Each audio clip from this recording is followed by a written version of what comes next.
For more updates, subscribe to our channel and enjoy watching the videos.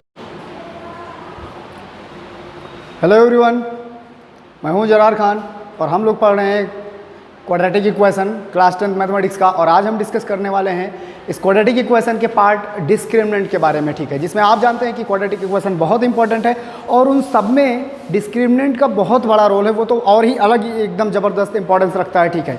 अगर हम discriminant के बारे में समझेंगे, उसके बारे में जानेंगे, उसको कैलकुलेट करना समझेंगे तो हमारे आंसर आसानी से निकल सकते हैं, ठीक है, और हमें बहुत प्रॉब्लम ही नहीं होने वाली है। तो स्टूडेंट्स, हम आज डिस्क्रिमिनेंट के बारे में पढ़ने से पहले, नेचर ऑफ रूट के बारे में पढ़ने से पहले, एक्चुअली में डिस्क्रिमिनेंट जो टॉपिक है वो बिलोंग करता है नेचर ऑफ रूट से, कि रूट के नेचर क्या होंगे, नेचर ऑफ रूट से बिलोंग करता है। तो वहाँ जाने से पहले हम एक छोटा सा एग्जाम्पल करके आपको दिखाते हैं कि डिस्क्रिमिनेंट जो पार्ट है वो हमें किस तरह हेल्प करने वाला है क्वेश्चन के सोल्यूशन में, जब हम रूट फाइंड आउट कर रहे होंगे। और उसमें भी जब हमें ये जानना हो कि ये जो इक्वेशन हमको गिवन है इसके रूट जो होंगे उनका नेचर क्या होगा, रियल होंगे या इक्वल होंगे या नॉट रियल होंगे, क्या केसेस बनेंगे, उसके लिए डिस्क्रिमिनेंट का हमको उसका नॉलेज होना, उसके कैलकुलेशन का प्रोसेस, ये हमें बहुत ज़रूरी है आना, ठीक है। चलिए मैं आपको एक क्वेश्चन करके दिखाता हूँ। जैसे हमने क्वाड्रेटिक फार्मूला पढ़ के रखा है, क्वाड्रेटिक फार्मूले में आपको पता है कि जो ये पार्ट है x is equal to minus b और plus minus under root b square minus 4ac और अपान 2a। इसमें से ये जो बी स्क्वायर माइनस 4ac है बच्चों, इसी को हम लोग कहते हैं डिस्क्रिमिनेंट और उसको डी से लिखते हैं।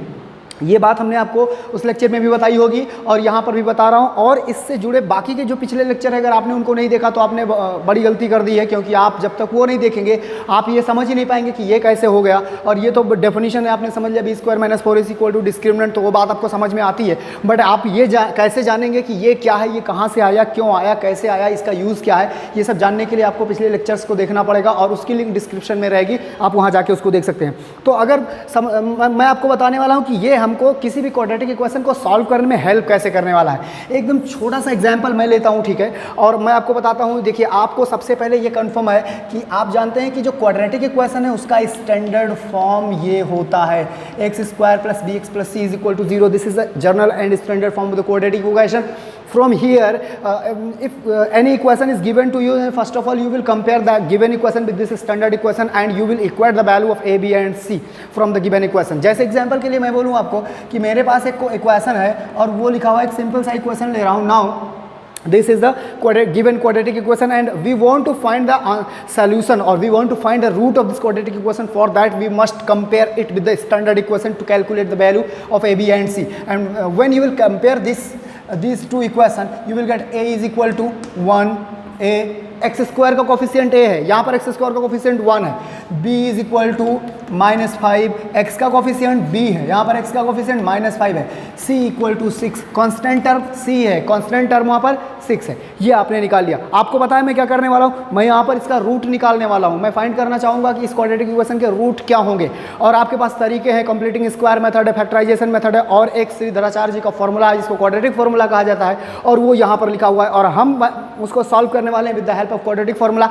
लेकिन यहाँ पर बात डिस्क्रिमिनेंट की चल रही, तो मैं आपको दिखाने वाला हूँ कि डिस्क्रिमिनेंट हमें किस तरह हेल्प करने वाला है, ठीक है। तो बच्चों, हमें इसकी वैल्यू निकालनी है, तो उस कहीं पर जाने से पहले सबसे पहले मैं आपको ये बता दूं कि ये हमारे पास फॉर्मूला है, हमें इसको सिंप्लीफाई करना है। ये हमारे पास फॉर्मूला है and we want to calculate it. यहाँ से ये जो प्लस माइनस है ये इस बात के लिए है कि हम एक बार पॉजिटिव साइन लेंगे कैलकुलेशन में, एक बार नेगेटिव साइन लेंगे, because quadratic equation must be have 2 roots. उसके पास तो 2 रूट होने ही होने हैं, because root depend on the degree of the equation and in quadratic the degree is 2।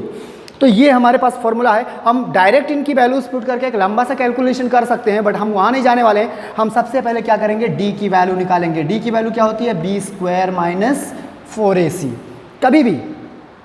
कभी भी अगर आपको क्वाड्रेटिक इक्वेशन सॉल्व करना है, कभी भी क्वाड्रेटिक इक्वेशन सॉल्व करना है, तो आप डिस्क्रिमिनेंट को सेपरेटली सॉल्व कर लें, डिस्क्रिमिनेंट की वैल्यू अलग से निकाल लें, क्योंकि वो आपके लिए बहुत इंपॉर्टेंट है और कैलकुलेशन को इतना करके रखेगा, ठीक है। क्योंकि यहाँ पर लिखने में, सॉल्व करने में मिस्टेक होने के चांसेस बहुत होते हैं, ठीक है।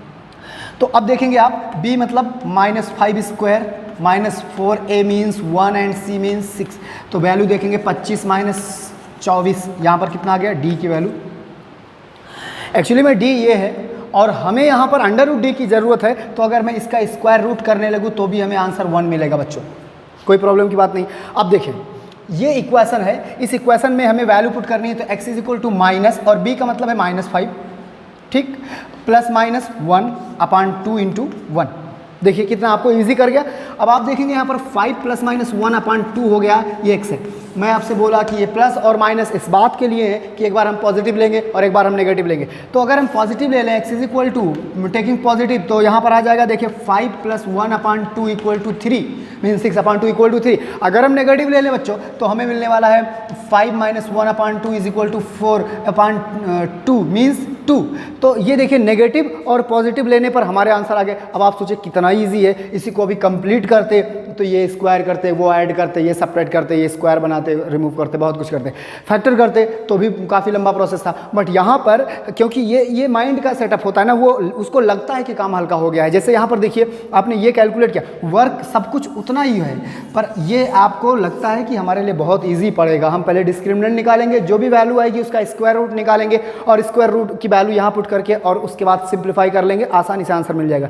तो बच्चों इस तरीके से हम डिस्क्रिमिनेंट का यूज़ कर सकते हैं, ठीक है, अपने क्वेश्चंस को सॉल्व करने के लिए, ठीक है। अब हम आपको बताएंगे कि डिस्क्रिमिनेंट की किस टाइप की वैल्यूज़ को रूट हमें किस तरीके से मिलने वाले हैं, ठीक है। रूट के नेचर किस तरीके से डिस्क्रिमिनेंट डिसाइड करेगा कि डिस्क्रिमिनेंट क्या आया तो इस रूट का नेचर, इस क्वाड्रेटिक इक्वेशन के रूट का नेचर क्या होगा, डिस्क्रिमिनेंट क्या आया तो क्वाड्रेटिक इक्वेशन के रूट का नेचर क्या होगा, हम इसके बारे में बात करेंगे। आप इस पर और क्वेश्चन लगाइए, इसको आप समझिए और फिर हम आपको बताते हैं कि किस तरीके से हम ये समझेंगे कि हमारे पास जो क्वाड्रेटिक इक्वेशन है उसके रूट का नेचर क्या है, रियल है, नॉट रियल है, इक्वल है, ज़ीरो है, व्हाट इज़, ठीक है। तो उसको हम बात कर रहे हैं, आप इसको कंप्लीट करें फिर मैं आपको उसको समझाता हूँ, ठीक है, ओके।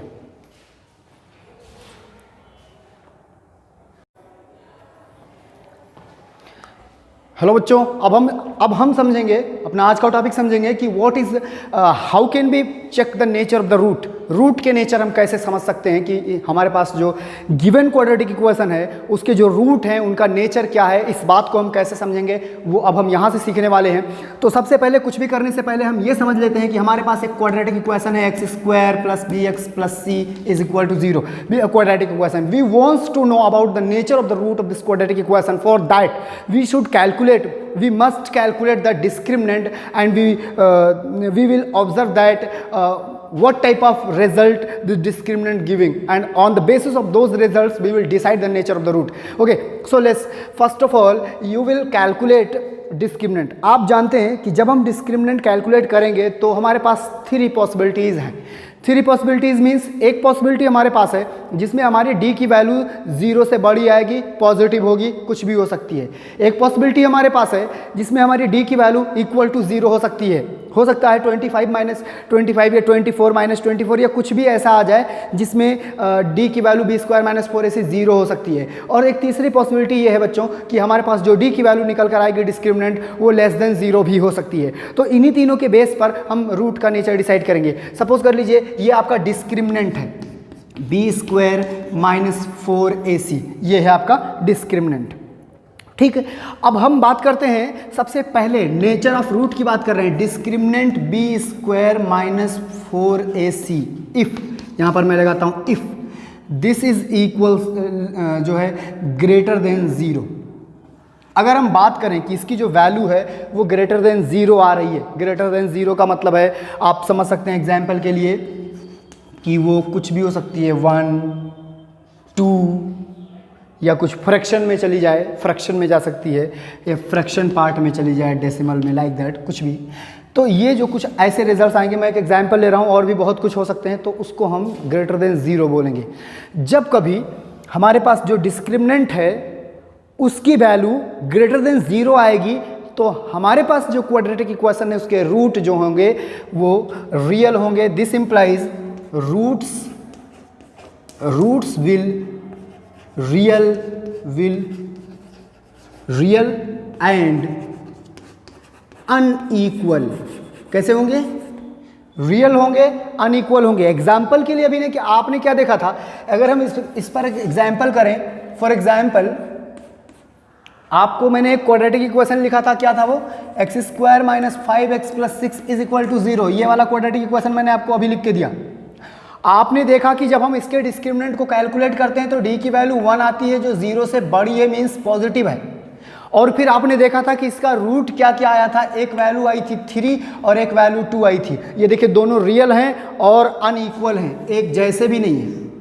तो in case when you will get d is greater than 0, this means that the given quadratic equation will have two real and unequal roots।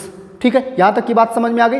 अब हम दूसरे पॉइंट पर आते हैं। जैसे मैं आपसे कहता कि अगर हमारे पास जो d है उसकी वैल्यू जो निकल कर आ रही है b स्क्वायर माइनस 4ac, वो इक्वल्स टू 0 आ रही है।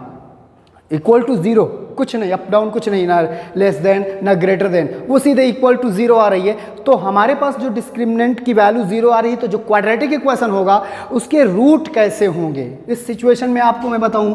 Roots of the quadratic equation, roots of quadratic equation will real and equal, वो रियल होंगे और कैसे होंगे, एंड इक्वल भी होंगे, रियल एंड इक्वल। इस बात को समझने के लिए मैं आपको एक सिंपल सा एग्जांपल करके देता हूं, ठीक है। तो आप उसको देखेंगे और आसानी से आप समझ जाएंगे कि हाँ ऐसा हो सकता है। ठीक, जैसे मैं आपको बताऊं, जैसे सपोज कर लीजिए कि आपके पास एक इक्वेशन है x square minus 4x plus 4 is equal to 0। बहुत सिंपल सा इक्वेशन है। चलिए हम यहाँ से डिस्क्रिमिनेंट कैलकुलेट करना चाहते हैं, तो b इक्वल टू माइनस 4 है और c इक्वल टू 4 है। अगर हम डिस्क्रिमिनेंट की वैल्यू निकालेंगे तो b स्क्वायर माइनस 4ac आएगा। b का मतलब आप देख रहे हैं माइनस 4 का स्क्वायर है, माइनस 4 इंटू 1 इंटू 4 है, और आप देखेंगे कि ये 16, ये भी 16 और इक्वल टू 0। d की वैल्यू कैसी आ गई, 0 आ गई। अब यहाँ से हमें ये जानना है, तो इसका मतलब हुआ कि इस इक्वेशन, ये जो इक्वेशन आप देख रहे हैं, इसके जो रूट्स होंगे वो कैसे होंगे, रियल एंड इक्वल होंगे। चलिए उसका रूट निकाल लेते हैं, ठीक है। यही तो हमको हेल्प करने वाला है रूट निकालने में। x is equal to minus b और प्लस माइनस और अंडर रूट डी और अपान 2a। तो माइनस और b का मतलब कितना है, माइनस 4 और प्लस माइनस 0 अपान 2 इंटू 1, तो ये 4 अपान 2 हो जाएगा इक्वल टू 2। अब दोनों सिचुएशन में ना तो प्लस की बात है ना तो माइनस की बात है कि चलो पॉजिटिव लेते हैं तो रिजल्ट कुछ और आ रहा है, चलो नेगेटिव लेते हैं तो रिजल्ट कुछ और आ रहा है, ऐसा कुछ भी नहीं है। अब देख रहे हो दोनों सिचुएशन में रूट इसका 2 ही आएगा। तो ये था प्रूफ कि अगर कभी डिस्क्रिमिनेंट की वैल्यू इक्वल टू 0 आई तो रूट्स जो होंगे वो रियल होंगे और इक्वल होंगे। ये दूसरी बात हो गई। अब तीसरी बात हम देखते हैं यहाँ पर बच्चों, जिसमें हमें ये समझना होता है कि अगर मान लीजिए कभी ऐसी सिचुएशन आएगी कि डिस्क्रिमिनेंट की वैल्यू ना तो 0 के इक्वल हो ना तो 0 से बड़ी हो, तो तीसरी बात यहाँ पर होल्ड करेगी, और वो ये होगी कि डिस्क्रिमिनेंट हमारा जो है, जैसे मैं आपसे कहूँ कि ये हमारे पास इक्वेशन है, स्टैंडर्ड इक्वेशन है bx plus c is equal to 0। ये हमारे पास स्टैंडर्ड इक्वेशन है, ये बहुत इंपॉर्टेंट है। आप जानते हो ये कॉम्पिटिटिव एग्जाम्स में बहुत ज़्यादा इंपॉर्टेंट रोल प्ले करेगा, जिसमें एक क्वाड्रेटिक इक्वेशन दे देंगे, उस क्वाड्रेटिक इक्वेशन में एक अननोन शिफ्ट कर देंगे k p m कुछ भी, और कहेंगे कि ये जो क्वाड्रेटिक इक्वेशन है इसके रूट्स रियल और इक्वल हैं, तो आप k की वैल्यू बताइए। तो उसमें आपको ये कंडीशन याद रखना होगा कि जब रूट रियल और इक्वल हैं तो डिस्क्रिमिनेंट इक्वल टू 0 होगा। ये बात आपको याद रखनी होगी, तो आप आसानी से उसका यूज़ कर पाएंगे, ठीक है। अब देखिए यहाँ पर तीसरा जो पॉइंट है, हम आपसे कहें कि अगर आपके पास जो d की वैल्यू है b स्क्वायर माइनस 4ac वो लेस देन 0 हो, लेस देन 0 हो, इसका मतलब हुआ कि डिस्क्रिमिनेंट लेस देन 0 हुआ, तो जब आप ये फॉर्मूला अप्लाई करेंगे तो यहाँ पर एक नेगेटिव टर्म आएगा अपान 2a। अब ये जब भी कभी स्क्वायर रूट में नेगेटिव आता है तो ये रियल तो बिल्कुल नहीं रह गया, ये रियल नहीं रह गया। और अभी हमारे पास वो मेथड्स भी नहीं है, वो कॉन्सेप्ट भी नहीं है कि हम अंडर रूट में से माइनस को सॉल्व करके आगे बढ़ जाएं, क्योंकि हमारी पूरी मैथमेटिक्स अप टू क्लास 10 इस पर डिपेंड है। We are discuss only about the real number, क्योंकि और ऐसे नंबर्स को रियल नंबर कहा जाता है जिनका स्क्वायर हमेशा नॉन नेगेटिव आए। A number is said to be real if its square is always non-negative. But in case when you are getting something negative inside the square root and you will take the square of that part, then after all you will get negative. जैसे मैं आपसे कहूँ कि real number का मतलब है कि ऐसा कोई भी नंबर जिसका स्क्वायर नॉन नेगेटिव हो, नॉन नेगेटिव हो, तो उसको हम रियल कहते हैं। ये पॉसिबल भी है, चाहे माइनस हो चाहे प्लस हो, स्क्वायर नॉन नेगेटिव आएगा, ज़्यादा से ज़्यादा 0 हो जाएगा। लेकिन अगर कहीं पर अंडर रूट में x लिखा हुआ है तो इसका स्क्वायर करोगे तो माइनस x आएगा जो नेगेटिव है। तो ऐसे नंबर को रियल ही नहीं कहते हैं, वो रियल ही नहीं होते हैं। तो जब वो रियल नहीं होंगे तो फिर उनका रूट हम कैलकुलेट नहीं कर पाएंगे, क्योंकि अभी हमने इमेजिनरी के बारे में पढ़ा नहीं है, कॉम्प्लेक्स के बारे में पढ़ा नहीं है। तो जब कभी आपके पास डिस्क्रिमिनेंट की वैल्यू लेस देन 0 होने लगे तो आप एक स्टेटमेंट वहाँ लिखेंगे, real roots are not possible. Roots, या आप लिखेंगे roots are not real, roots are not real, और उनको सॉल्व करके देना ये आपके रेंज से बाहर है। तो जब कभी d की वैल्यू लेस देन 0 आए उसको वहीं पर ड्रॉप कीजिए, रियल रूट नॉट पॉसिबल, इसके रियल रूट नहीं हो सकते। तो बच्चों इस तरीके से आपने जाना कि डिस्क्रिमिनेंट किस तरीके से नेचर डिसाइड करता है रूट का। अगर डिस्क्रिमिनेंट पॉजिटिव है तो रूट रियल और अनइक्वल होंगे, डिस्क्रिमिनेंट इक्वल टू 0 है तो रूट्स इक्वल होंगे, और अगर डिस्क्रिमिनेंट लेस देन 0 है तो रूट उसके रियल होंगे ही नहीं। ऐसा नहीं कि रूट नहीं होंगे, उसके रूट रियल नहीं होंगे, रूट होंगे, वो कॉम्प्लेक्स में रिजल्ट आएगा। जब आप उस क्लास में आएंगे तो आपको बताऊंगा मैं।